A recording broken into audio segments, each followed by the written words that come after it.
అనుదినమన్న శ్రోతలకు మన ప్రభువును రక్షకుడై ఉన్న యేసుక్రీస్తేక సరిసాటి లేని మహా గొప్ప పరిశుద్ధమైన నామమునందు శుభములు. నేడు 2024 సంవత్సరము డిసెంబర్ మాసము 28వ తారీఖు శనివారం నాటి ధ్యానాంశము.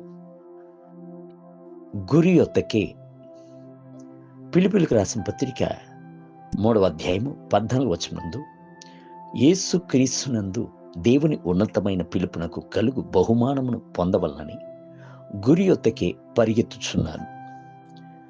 నేను పలుసార్లు వయసు మళ్ళిన వృద్ధుల యొక్క ఇండ్లకు వెళ్ళి వారిని దర్శించినప్పుడు వారికి సాధ్యమైనంత మట్టుకు బహుమానములను తీసుకుని వెళ్ళి ఇచ్చి ఉన్నాను.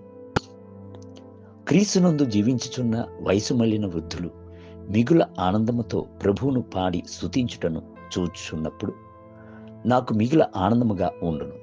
గడిచిన కాలమును తలంచి ఆనందించుచున్నారు. రానున్న కాలమును గూర్చి ఆనందముతో ఎదురు చూచుచున్నారు. ఒకసారి లోకతత్వపు జ్ఞాని ఒకరు మనము ఖర్చు పెట్టుచున్న ఒక్కొక్క క్షణమును కాలచక్రముతో తిరుగుచు మన యొక్క సమాధి వద్దకే పరిగెత్తుచున్నాము అని చెప్పాను. ఒక మాసము గడిచెను అంటే మన యొక్క అంతిమ దినము తట్టునకు ఒక మాసము సమీపించి వచ్చి ఉన్నాము. ఒక సంవత్సరము గడిచిపోయెను అంటే మనము మరణించి సమాధి చేయబడు సమయం తట్టునకు ఒక సంవత్సరము సమీపించి ఉన్నాము అను సంగతి వాస్తవమని చెప్పుచున్నాడు. అయితే అది వాస్తవము కాదు. మనము ఖర్చు పెట్టుచున్న ప్రతి ఒక్క క్షణమును, దినమును, మాసమును, సంవత్సరమును యేసుక్రీస్తు రాకడ తట్టునకు పరిగెత్తుచునే ఉన్నాము. క్రీస్తును దర్శించుటయు క్రీస్తు వలె మారుటయే మన యొక్క గురి. ఆయనను దర్శించుచున్నప్పుడు ఆయన మన కొరకు ఉంచి ఉన్న జీవ కిరీటములను, వాడబారని కిరీటములను, మహిమకరమైన కిరీటములను పొందుకొనేదు.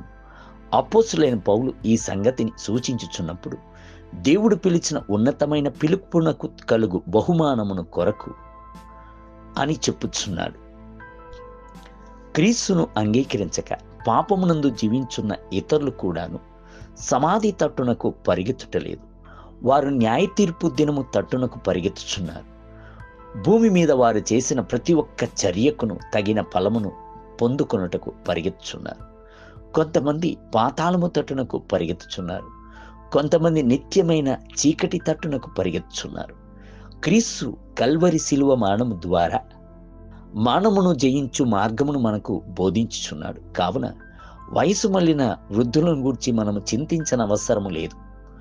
మోషేకు 120 సంవత్సరముల వయసు అయినప్పటికీ ఆయన వర్ధిల్లుచూనే ఉండెను. తన యొక్క సంతతి స్వతంత్రించుకొనబోవుచున్న పాలును తేనెయు ప్రవహించు కనానును తేరుచూచుటకు అట్టి వృద్ధాప్యపు వయసునందును నెబో కొండయందు ఉన్న పిస్కా కొండ యొక్క శిఖరమునకు ఎక్కెను.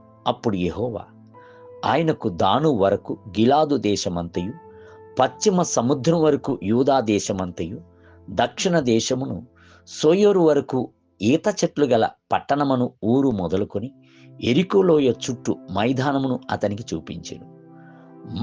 ద్వితీయోపదేశకాండము 34వ అధ్యాయము 1 మొదలుకొని 3 వచనములు. మరణించుచున్నప్పుడు కూడాను ఆయన యొక్క కనుల యందు గొప్ప ఔన్నత్యమైన దర్శనము ఉండెను. దేవుని బిడ్డలారా, మీ కనుల యందు కూడాను అట్టి దర్శనము ఉండవలెను. దూరమునందున్న రాజాదిరాజును మీ కనులు దర్శించవలెను. పరమ కణాను మీ యొక్క కనులను ఎదురుచూచు ఉండవలెను. గురి యొద్దకే పరిగెత్తుదురా. నేటి ధ్యానమునకి మోషే చనిపోయినప్పుడు 120 సంవత్సరముల ఈడు గలవాడు. అతనికి దుష్టి మాంద్యము లేదు, అతని సత్తువ తగ్గలేదు. ద్వితీయోపదేశకాండం 34వ అధ్యాయము 7వ వచనం. నేటి వేద పఠనము ఉదయం జకర్యా గ్రంథము 5, 6, 7 మరియు 8 అధ్యాయములు. సాయంత్రం ప్రకటన గ్రంథము 19వ అధ్యాయము. ప్రభు మిమ్ములను దీవించునుగాక. ఆమేన్.